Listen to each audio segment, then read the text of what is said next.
One of the greatest frustrations of my life has been unanswered prayer. People would say to me that God always answers prayer, but sometimes he answers with no or with wait. But that answer never satisfied me, because that does not seem to be what God promises. He seems to promise something a lot more than that.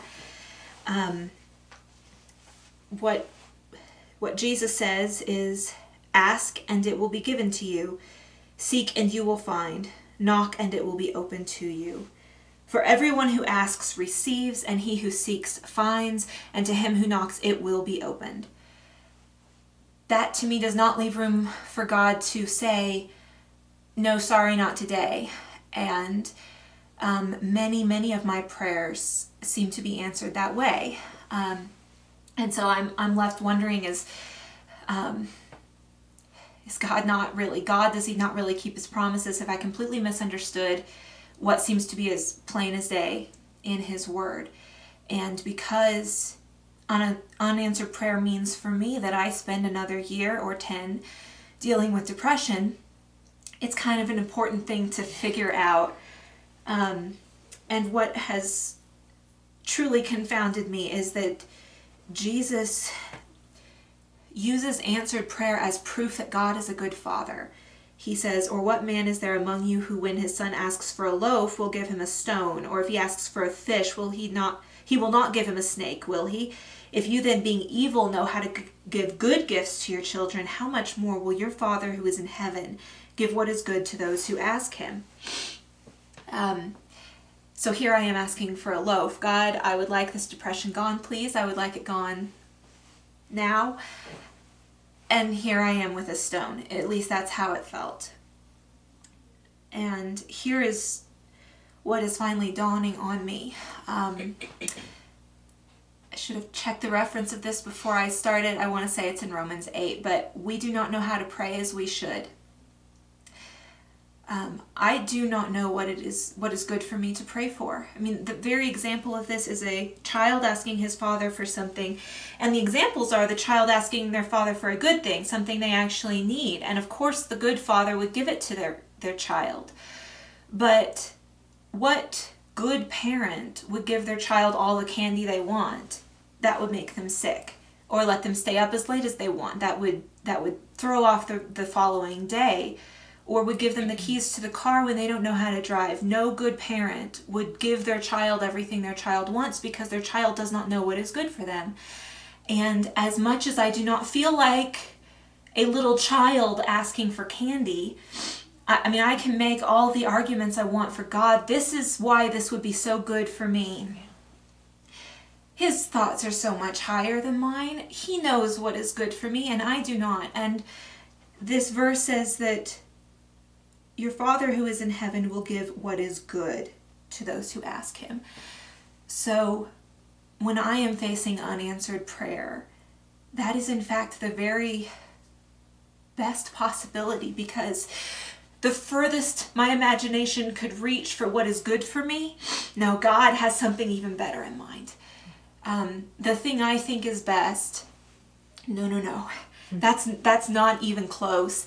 And God has dreamt up something so much more wonderful for me, and that is what he is working to accomplish for me. And I have the Holy Spirit groaning for me with groanings too deep for words, for what is actually good for me. So no longer do I pray and hear silence and think, what did I do wrong? How did I not pray that correctly? Where is God and why is he not answering? I am now thinking, God's up there going, wait just a second. I've got something so much better. Just give me a minute. And that is such a better thing than even I imagined God's promise to be. I want for myself more than I can imagine for myself, and that is what God promises. This song is called More Than Enough for You, and it is the second song I ever wrote. It was so old that I had to re-input all the notes off of a hard copy this morning because it did not exist on our computer system. So please worship with me the God who does so much better than just answering the prayers my mouth can pray.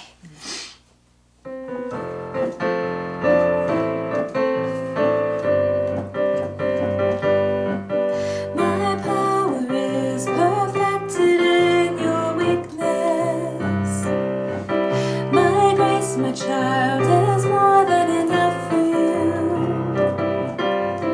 Full atonement can it be, grace amazing, rich and free, life abundant, all my promises come true. You ask for me to hide my eyes from sin, when my son's own blood has washed it all away.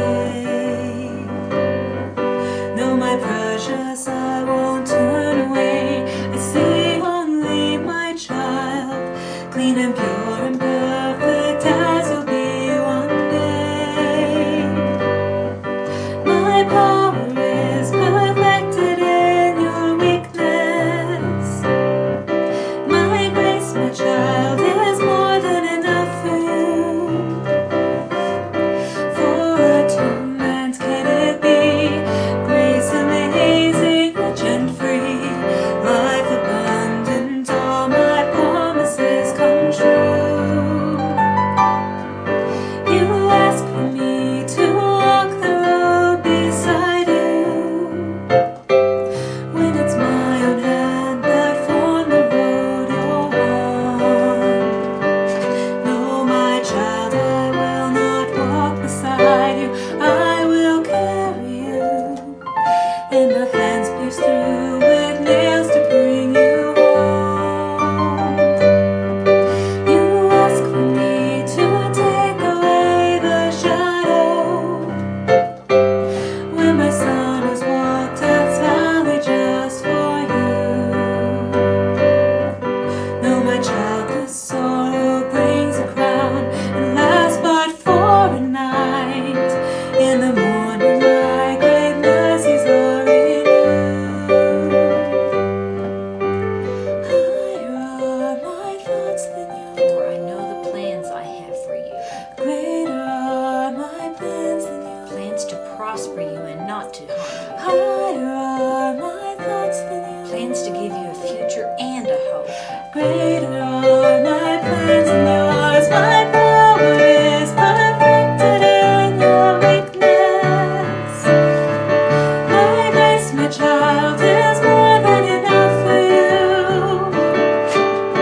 Full atonement can it be, grace amazing, rich and free, life abundant, all my promises come true. You ask for me to tarry a little longer, wait another day until you're at my throne. No, my child, I will not tarry long, your mansion's nearly done, and I cannot wait until I bring you home. Higher are my thoughts than yours, greater are my plans than yours. Higher are my thoughts than yours, greater are my plans than yours. Higher are my thoughts than yours, greater are my plans than yours. Higher are my thoughts than yours, greater